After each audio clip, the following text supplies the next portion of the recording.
근데 이게 이 휴전 90일 연장 행정명령에 트럼프 대통령이 사인한 게 8월 11일이에요. 근데 이날 이제 트루스 소셜에 트럼프 대통령이 의미심장한 글을 하나 올렸어요.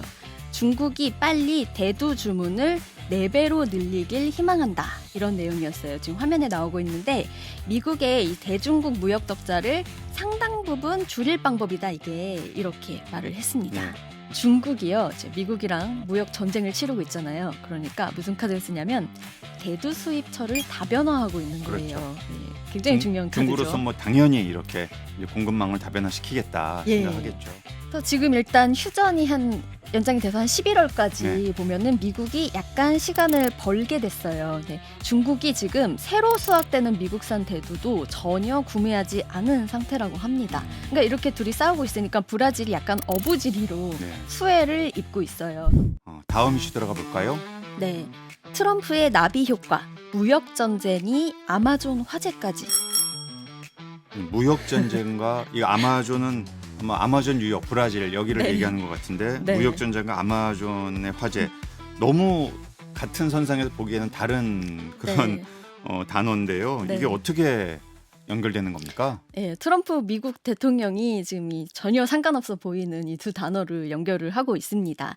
자, 미중 무역 전쟁 과정에서 지금 화제로 떠오른 게 중국의 대두 수입인데 여기에 대한 얘기예요. 그래서 일단 미국이랑 중국의 관세 협상 그 현황부터 좀 짚고 넘어갈게요. 이제 올해 4월에 미중 양국 한번 크게 부딪혔어요. 상호 간에 100% 넘는 맞불 관세 주고받으면서 정면 충돌을 했는데 이때 중국이 히토류 카드, 히토류 수출 통제로 이제 일격을 날린 적이 있습니다. 기억하실 거예요? 예, 이 첨단 산업 예. 또 방위 산업 이런 쪽에 히토류가 핵심인데 이 히토류 공급을 중국이 아주 꽉 쥐고 있잖아요. 네네. 예, 그러니까 중국이 이제 적극적으로 이것을 자기의 협상 카드로 이제 활용하는 거겠죠. 맞습니다. 그 뒤로 지금 미국이랑 중국이 총 3번의 무역회담을 가졌습니다.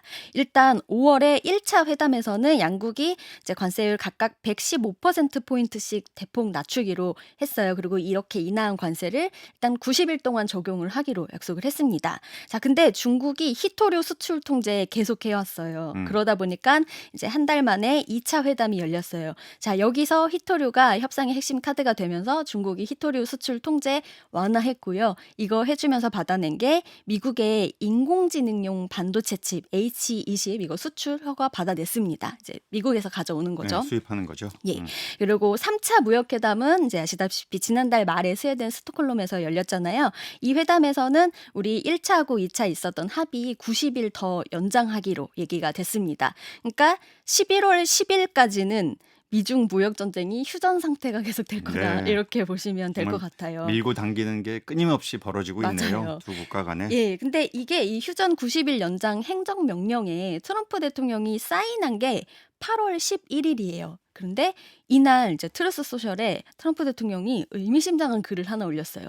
중국이 빨리 대두 주문을 4배로 늘리길 희망한다. 이런 내용이었어요. 지금 화면에 나오고 있는데 미국의 이 대중국 무역 적자를 상당 부분 줄일 방법이다. 이게 이렇게 말을 했습니다. 네. 대두 약간 뜬금없기도 하지만 사실 생각해 보면 이게 콩 네. 아니에요. 근데 네. 사실은 중요한 게 미국의 농민들이 이 트럼프의 중요한 지지층 아니겠습니까? 맞습니다. 바로 그것 때문에 네. 지금 대두가 히토류에 버금가는 미중 무역 전쟁의 핵심 카드로 떠오른 거예요. 네. 근데 실제로 미국이 중국에 가장 많이 수출하는 단일 품목이 콩이라고 해요. 그래요. 예. 예. 사실 미국에서 처음 이제 트럼프 대통령이 백악관 입성하면서 이제 나는 관세로 전 세계를 한번 이렇게 눌러보겠다라고 했을 때 네. 미국의 여러 언론들이 저거 성공하기 쉽지 않을 텐데라고 하면서 들고 나온 게 이렇게 되면 바로 중국이 예. 미국의 농산물을 수입에 제동을 걸 텐데 그러면 트럼프의 주요 지지층인 농민 단체로부터 엄청난 반발을 사게 될 것이다. 네. 왜냐하면 중국이 최대 수입국이기 때문에 그런 거죠. 미국 농산물에. 맞아요. 말씀하신 것처럼 중국이 세계 최대 콩 수입국이자 소비국이에요. 그 미국에도 중요할 수밖에 없어요. 네. 그럼 중국 사람들 두부 먹고 콩기름 먹고 그냥 식탁에서 빠질 수 없는 돼지고기랑 콩이 사실 제일 중요한 메뉴잖아요. 이게 또 돼지 사료로도 또 쓰인다고 그럼요. 해요. 그러니까 이게 육류 가격이랑 연동이 또 돼 있는 거죠. 작년에 중국이 생산한 대두 양이 2천만 톤이 조금 넘는데요. 수입량이 1억 500만 톤입니다. 음. 5배를 수입을 하고 그래요. 있어요. 이 중에 작년에 미국이 중국에 수출한 콩이 2,720만 톤 정도. 그러니까 금액으로 치면 한 128억 4천만 달러, 한 우리 돈 한 18조 원 정도에 해당한다고 해요. 그러니까 미국이 중국에 수출한 전체 금액 중에서 9%에 해당한다고 하니까 꽤 중요하죠. 네. 예. 사실은 우리가 미국 하면 막 첨단 산업, AI, 음. 막 로봇 이런 거에 산실인 것 같지만 동시에 전 세계에서 농업 경쟁력이 가장 높은 나라가 미국이. 미국입니다. 이 넓은 땅에 아주 기업가죠 또. 예. 거대한 이 기업농 방식으로 예. 농사를 짓기 때문에 네. 이 경쟁력이 최고예요. 그러니까 여기서 나오는 이 어마어마한 양의 이 농산물들을 세계에 수출을 해야 되는데 네. 당연히 트럼프로서는 네. 이 판벨트에서의 이러한 대두를 이 수출량 늘려라. 이거 중요한 카드고 자기의 지지를 확보하는 중요한 수단이 되는 겁니다. 맞아요. 자, 아마존이란 단어는 여기서부터 등장을 합니다. 자, 중국이요. 이제 미국이랑 무역 전쟁을 치르고 있잖아요. 그러니까 무슨 카드를 쓰냐면 대두 수입처를 다변화하고 있는 그렇죠. 거예요. 예, 굉장히 중요한 카드죠. 중국으로서 뭐 당연히 이렇게 이제 공급망을 다변화시키겠다 예, 생각하겠죠. 예, 아주 중요한 대체 수입처가 브라질입니다. 그래서 브라질산 수입을 계속 늘려왔어요. 원래 중국 대두 수입에서 미국 비중이 예전에 얼마나 높았냐면 2016년에 40%까지 갔더라고요. 근데 작년에 18%밖에 안 됐어요. 이 대신에 엄청나게 줄었네요. 예, 1위를 차지한 국가가 브라질인데 작년 수입 비중이 무려 71%에 이르렀습니다. 지난달만 보면은 브라질산 수입량이 1,030만 톤 정도 늘었고요. 미국은 반대로 42만 톤이 줄었어요. 결론적으로 보면은 브라질산이 90%, 미국산이 4% 이렇게 어허. 비중이 굉장히 미국산 비중이 급락했다고 보면 됩니다. 그리고 교수님 말씀하신 것처럼 트럼프 대통령의 굉장히 중요한 지지 기반이 이 판벨트의 농민들이에요. 뭐 일리노이, 아이오와, 미네소타 등등. 그래서 이런 판벨트 지역에서 생산된 콩이 미국 전체 생산량의 95%를 그렇죠. 차지하니까 이렇게 중국이 수입처 다변화하면 미국 농민들만 직격탄을 맞을 수밖에 없는 네. 거예요. 그래서 수확기를 앞두고 미국 대두협회에서 트럼프 대통령한테 압박하는 서한을 보냈대요. 미국 대두 농부들은 최대 고객인 중국과의 그 장기적인 무역 분쟁에서 살아남을 수 없을 거다. 이렇게 좀 우려를 호소했다고 합니다. 미국의 예. 농민협회로서는 뭐 단체로서는 당연한 반응이고요. 네. 그래서 이런 것들이 이미 바닥에 깔려 있기 때문에 트럼프로서는 잠시 휴전, 90일 좀 시간 좀 벌자. 네. 다시 전략을 한번 재검토해봐야겠다. 이런 식의 생각을 하게 된 게 네. 아닌가 싶습니다. 예. 그래서 지금 일단 휴전이 연장이 돼서 한 11월까지 네. 보면은 미국이 약간 시간을 벌게 됐어요. 네. 중국이 지금 새로 수확되는 미국산 대두도 전혀 구매하지 않은 상태라고 합니다. 그러니까 이렇게 둘이 싸우고 있으니까 브라질이 약간 어부지리로 네. 수혜를 입고 있어요. 그래서 만약에 이대로 미중 무역 관계가 개선되지 않으면 지금 중국이 아예 미국을 거치지 않고 남미에서 연간 공급량을 전부 조달해 버릴 가능성도 상당히 거론되고 있어요. 미국으로서는 긴장할 만한 그런 변화네요. 맞습니다. 그래서 이게 어떻게 될 수 있냐면 중국이 지금 대두 문제를 두고 그냥 미국하고 대결한다. 그래서 미중 대결이다. 그래서 브라질이 수혜를 입는다. 여기서 차원을 조금 더 넓히면 이번 무역 전쟁 여파로 그 미국을 공공의 적으로 두고 다른 국가들 간에 합종 연행이 벌어지고 있다. 이런 해석도 가능해지는 네. 거예요. 브라질 같은 경우에도 지금 미국한테 관세 50% 폭탄 맞아서 그럼요. 부글부글하는 네. 상황입니다. 상처 받았으니까 지금 브라질이랑 중국이 똘똘 뭉치고 있어요. 최근에 중국이 브라질 커피 수입도 대폭 확대했다고 하거든요. 그럼요. 예, 그리고 잘 아시다시피 자 브라질이랑 이제 중국은 우리 브릭스 국가로도 사실 묶이죠. 러시아, 인도랑 같이. 그래서 중국이 미국의 관세 이 위협에 맞서서 브릭스 국가 간의 결속도 강화하고 있습니다. 심지어 원래 2020년에 그러니까 원래 중국이랑 인도 간의 그 국경에서 국경 갈등이 굉장히 오랫동안 심하게 이뤄졌잖아요. 근데 이게 2020년에 진짜 전쟁까지 네. 갈 뻔했던 그런 사태가 있었어요. 그 뒤로 중국이랑 인도 관계가 좀 안 좋아졌는데 최근에 관계 개선 굉장히 적극적으로 하고 있다고 합니다. 그 배경 중에 하나가 자 인도도 미국한테 관세 50% 폭탄 받은 상황이에요. 그래서 보니까 지금 중국이랑 인도 간의 직항 항공편도 이번에 연결을 하고 국경 무역도 재개하기로 하면서 굉장히 빠른 속도로 관계 개선이 이루어지고 있다고 합니다. 예, 좀 그래서 사실 유럽 연합에서도 미국 우리와 같은 우방국을 이게 너무 심하게 관세로 몰아붙이는 것 아니냐 이런 식의 반응들이 계속 나오고 있는데요. 네. 사실은 안보 차원에서도 미국과 일본과 호주와 인도 간에는 쿼드라고 하는 이런 안보회요. 4개국 이제 네. 안보 협의회도 있거든요. 네. 그래서 이런 대화 주체도 있는데 또 인도에도 50% 관세를 매기면서 네. 그럼 인도가 그러면 오히려 늘 국경을 맞대고 있는 중국과 가까워지는 이런 어떤 계기를 마련해 주는 것이 과연 미국의 이러한 어떤 무역 또 지정학적 안보 차원의 전략으로 적절한 것인지 이런 것에 대한 저도 좀 의구심이 들어요. 맞아요.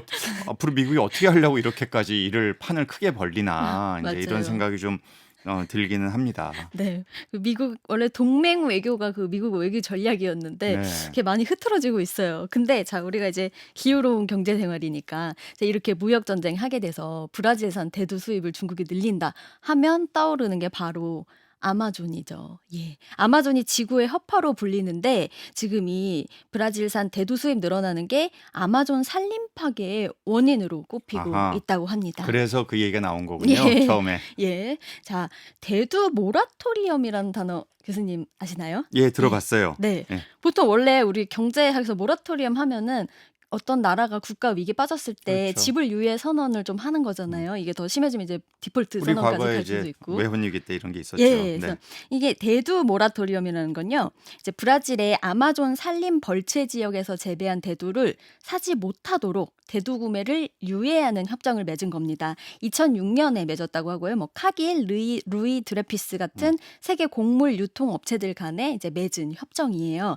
근데 브라질 농민들한테는 이 대두 모라토리엄 하면은 좀 일종의 규제처럼 될 수 있는 거예요. 당연히 이것 때문에 그렇겠죠. 예, 우리 마음대로 수출 못 하게 네, 되니까. 생산량을 막 늘릴 수가 네. 없기 때문에 브라질 농민단체는 계속 이거 해제를 좀 해달라고 주장을 해왔다고 해요. 근데 자 올해 18일에 이런 일이 있었어요. 브라질의 이제 공정위격인 이제 경쟁 당국에서 대두 모라토리엄을 10일 이내에 해지하라는 지시를 했습니다. 이게 대두 모라토리엄이 브라질의 경쟁법을 위반할 소지가 있다. 음. 이렇게 얘기를 했는데요. 그러니까 이게 2006년에 협정 맺고 2008년부터 지금까지 계속 시행해 왔는데 지금 이제 와서 경쟁법 위반 소지를 이야기하는 게 좀 네. 네, 저도 금방 의구심이 잘 드는 다가오진 대목이에요. 않습니다. 왜 이렇게 예. 국내 경쟁법을 위반하는 건지. 네. 네. 당연히 지금 브라질 농민단체는 뭐 두 팔 별러 환영을 하고 있고요. 환경단체에서는 대두가 또다시 아마존 파괴의 주요 원인이 될 수 있다. 이러면서 굉장히 반발과 우려의 목소리를 내고 있습니다. 그동안 이게 그 아마존 산림에서 자꾸 농업용으로 땅을 개간하려는 시도가 그럼요. 있을 때마다 산불로 이어졌기 때문에 환경단체에서는 굉장히 지금 우려가 큰 네, 사실 상황이에요. 예. 브라질의 이러한 어떤 농업 생산량의 증가는 이 산림 벌채, 즉 열대우림 소실과 손실과 직결되는 그래서 오랫동안 국제적으로 문제가 되어 왔고요. 네. 특히 이 화재 그로 인해서 이제 아무래도 불을 태워 가지고 개간을 하니까 네. 과거 2019년 G7 네. 이 회의에서도 인용될 정도로 브라질만이 아니라 전 세계에 맞아요. 이러한 이 너무 심각하다. 사실 맞아요. 여기서 또 탄소도 계속 배출되고 하기 때문에 이런 문제가 네. 생기면 네. 앞으로 그러다 보면 이게 어떤 무역 갈등으로 또 이제 제기될 수 있다 이런 얘기도 나왔었죠. 맞아요. 그런데 방금 2019년 G7 얘기하셨잖아요. 네. 그러니까 트럼프 2기 지금 들어서 트럼프 컴백하니까 이 문제도 좀 다시 점화된 게 아닌가 하는 음. 생각이 또 들더라고요. 네. 근데 사실 브라질이 룰라 대통령이 굉장히 기후변화 대응 뭐 취임 전부터 굉장히 강조를 해왔고 뭐 올해 유엔 기후변화협약 당사국 총회 의장국이기도 하잖아요. 맞습니다. 11월에 이제 뭐 콥 30차 총회도 개최를 하는데 자, 대두 모라토리엄 해제 조치가 부적절하다. 이런 전 세계 비판을 좀 피하기 어렵지 않을까라고 생각을 해요. 그러니까 브라질 정부 내에서도 입장이 엇갈리는 것 같아요. 그래서 브라질 환경부가 성명을 내고 대두 금지령이 환경 보호에 상당한 성과를 거둬왔기 때문에 이제 거둬왔다 이렇게 평가를 하고 경쟁법 위반을 뒷받칠 만한 증거가 없다고 그 공정위의 주장을 반박을 했습니다. 최근 브라질 이제 하원에서도 환경 규제를 대폭 완화하는 법안이 또 통과가 되고 있다고 해요. 그래서 올해 이제 11월 이제 유엔 기후변화협약 30차 당사국 총회 앞두고 브라질이 환경 정상국으로서의 그 위상을 보일 수 있을지 후퇴하는 건 아닐지 좀 관심이 높아질 걸로 보입니다. 네. 예. 이 미국발 이런 무역 전쟁의 불똥이 브라질에서의 대두 생산 증가 네. 가능성, 또 그에 따른 이 열대우림 파괴 가능성, 그로 인한 기후 변화의 악화 가능성 이렇게 쭉 남이 연결 효과예요. 연결되는 걸 보면서 네. 아 정말 이 기후 문제라는 게 이렇게 경제 문제와 직결돼 있구나라는 걸 다시 한번 느끼게 되고요. 네. 우리 과거에서도 한번 그런 연구 결과를 국제적인 연구 결과를 다룬 적이 있는데 기후 피해를 막기 위한 노력을 하게 되면 농업 생산물 생산성 자체가 떨어질 수 있다. 그러니까 농지의 확장을 막아야 되기 그쵸. 때문에 예. 나무를 심는다든지 그러면서 농지의 규모가 줄어들고 이것은 전 세계적인 식량 공급의 감소를 가져올 수 있다. 이런 식의 연구 결과가 발표된 적이 있거든요. 네. 우리 방송에서도 과거에 다뤘었는데 이건 그 반대 케이스인 거죠. 음. 그러니까 대두 생산을 늘리면서 늘리려다가 그로 인해서 산림 파괴가 되니까 그것 때문에 기후 변화가 기후변화가 악화되는 가속화되는. 이 예. 두 가지가 서로 충돌되는 이런 걸 보면서 정말 인류가 식량도 중요하고 기후 문제도 중요하잖아요. 네. 이 두 개를 어떻게 함께 해결할 수 있을까에 있어서는 머리를 맞대야 되는 그런 아주 중요한 갈림길에 있다 이런 생각을 맞아. 다시 한번 해보게 됩니다. 거시적인 안목이 네, 중요해 길게 보입니다. 보고 예. 또 무조건 싸울 것이 아니라 협력하는 것이 필요하다 이런 생각 다시 한번 하게 됩니다. 자, 오늘 말씀 여기까지 듣겠습니다. 지금까지 CBS 최소연 기자였어요. 고맙습니다. 감사합니다.